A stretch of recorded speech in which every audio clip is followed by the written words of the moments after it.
Hello students. बच्चों को सबसे ज़्यादा प्रॉब्लम इस चीज़ में होती है कि हम रेशनल और इरेशनल नंबर्स को कैसे पहचानें या उनको कैसे डिफरेंशिएट करें। तो here is the difference between rational and irrational number.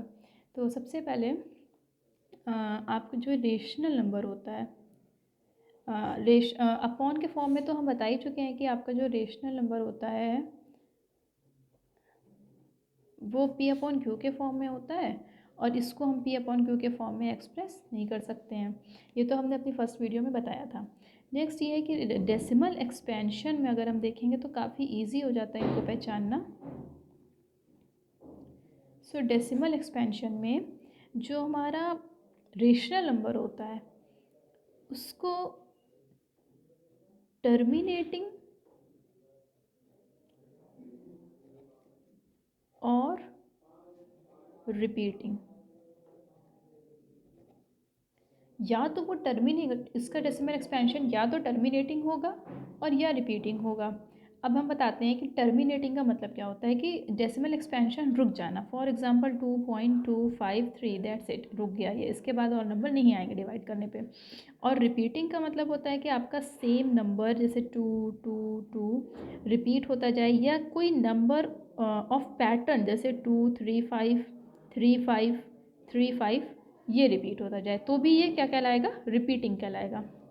Irrational के केस में क्या होता है कि जो इनका डेसिमल एक्सपेंशन होता है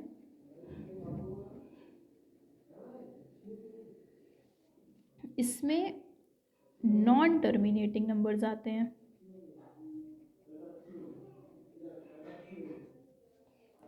और नॉन टर्मिनेटिंग के साथ नॉन रिपीटिंग भी आते हैं। ज़रूरी ये है कि इसमें दोनों ही कंडीशन ज़रूरी हैं, नॉन टर्मिनेटिंग और नॉन रिपीटिंग, इसमें दोनों ही कंडीशन ज़रूरी हैं। जबकि डेसिमल एक्सपेंशन में या तो टर्मिनेटिंग हो जाए या रिपीटिंग हो जाए, दोनों में से कोई एक भी कंडीशन होगी तो हम पहचान जाएंगे कि ये हमारा रेशनल नंबर है।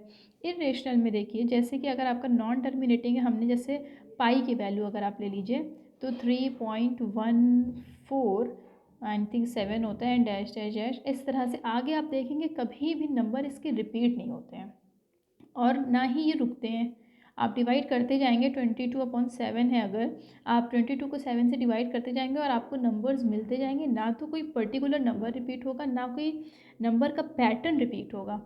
और जो है आपका नॉन रिपीटिंग का केस भी देखिए यहाँ पर हो रहा है और नॉन टर्मिनेटिंग का भी हो रहा है। इस तरह से जैसे अगर हम डेसिमल एक्सपेंशन लिखें जैसे 2.10 100 100 100 dash dash dash dash dash, इस नंबर को देखकर हम पहचान जाएंगे कि हमारा एक तो नॉन टर्मिनेटिंग है ये, और सेकेंड थिंग ये कि हमारा जो पैटर्न है, देखिए आप कोई फिक्स पैटर्न नहीं रिपीट हो रहा है। इसको, इस पैटर्न को देखकर हम समझ जाएंगे कि 1 0 आ रहा है, फिर 1 2 टाइम्स 0 आ रहा है, फिर 1 3 टाइम्स 0 आ रहा है। तो हमारा कोई फिक्स पैटर्न बार बार रिपीट नहीं हो रहा है, बल्कि हर बार एक बार 0 एक्स्ट्रा ही आ रहा है।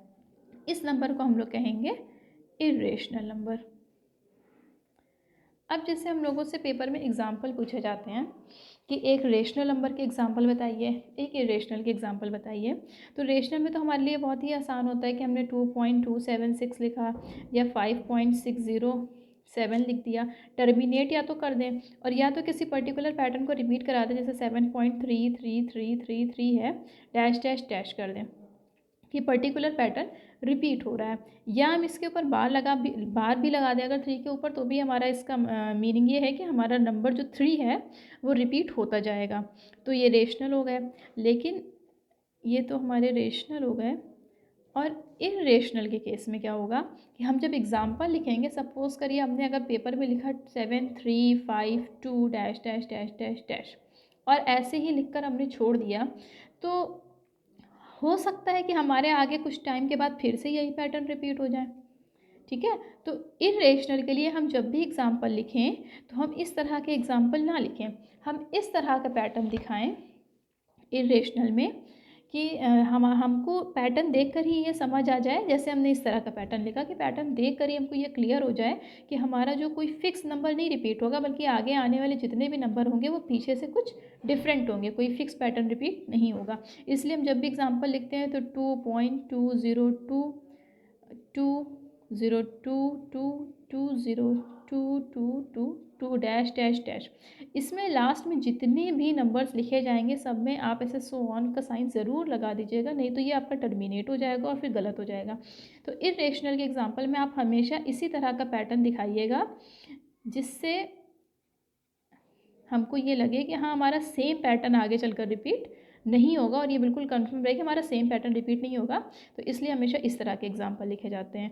और रेशनल में तो आपके लिए बहुत ही आसान है, आप या तो टर्मिनेटिंग ही दिखा दें, और अगर नॉन टर्मिनेटिंग दिखा रहे हैं तो आप कोई भी फिक्स पैटर्न रिपीट करवा दें। For example 2.778 778 778 dash dash dash dash. That's it. ये सबसे अच्छा डिफरेंस था। और आप लोगों को जब एग्जाम्पल पूछा जाता है इरेशनल का तो बच्चे सबसे ज़्यादा कंफ्यूज रहते हैं। तो आई होप आप लोगों को वीडियो अच्छी लगी होगी और आप लोगों को इसका डिफरेंस बहुत अच्छे से समझ में आ गया होगा।